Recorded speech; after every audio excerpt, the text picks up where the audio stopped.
Olá, bom dia. Vamos agora, a aula de quinta-feira, dia 13 de maio. Lembrando que há muitos anos, 13 de maio, ocorreu um fato histórico, no nosso Brasil, que foi a abolição dos escravos, ou seja, a libertação dos negros pela princesa Isabel.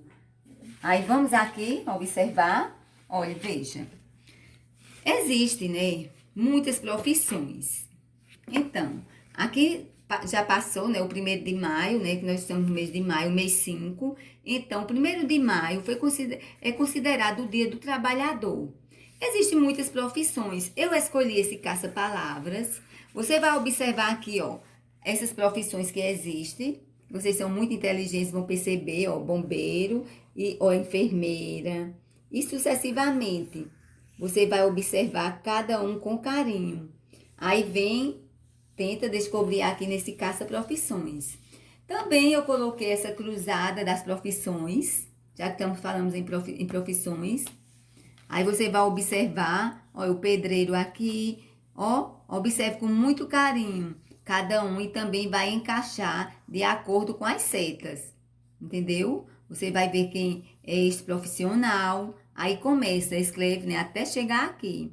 Aí depois vem esse daqui, que vai, seguindo a seta, entendeu? Aí você vai, esse daqui, seguindo a setinha.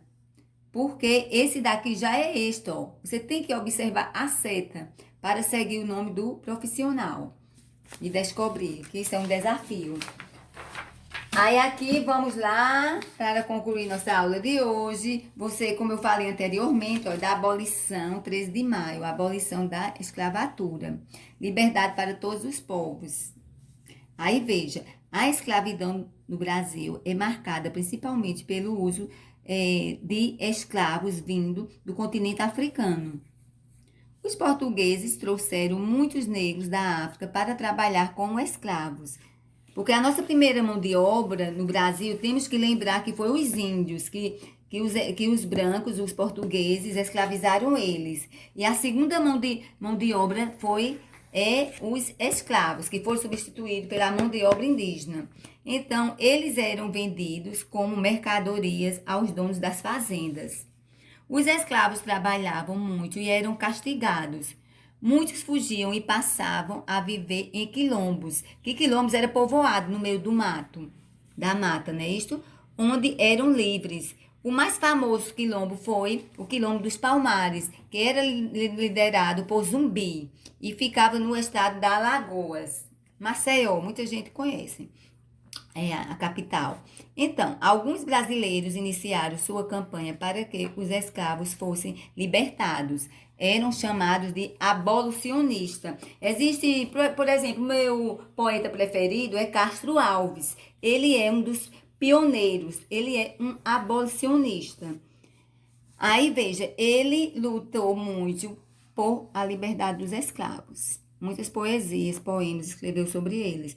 Os escravos foram utilizados principalmente em atividades relacionadas à agricultura, com destaque para a atividade açucareira, que foi, olha, a nossa riqueza primeiro foi o pau-brasil, depois veio o açúcar e depois veio o café.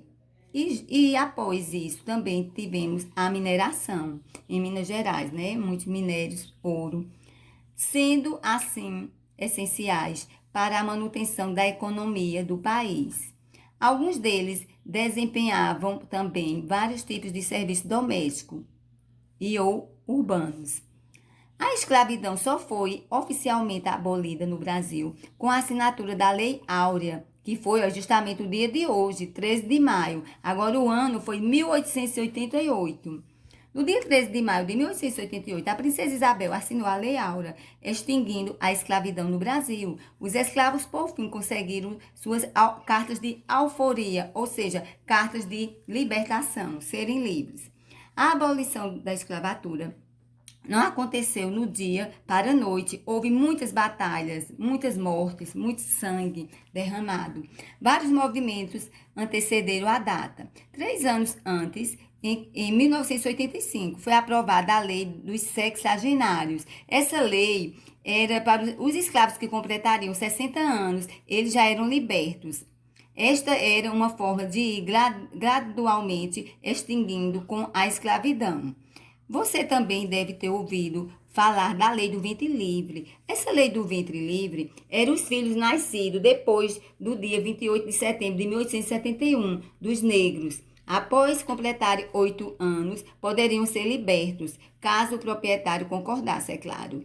Os senhores de engenho. O proprietário recebia uma indenização do governo, que criou este mecanismo como um instrumento de incentivo à libertação dos escravos. Agora responda. Quem assinou a Lei Áurea? Aí a resposta aqui, você vai voltar a ler o texto para responder.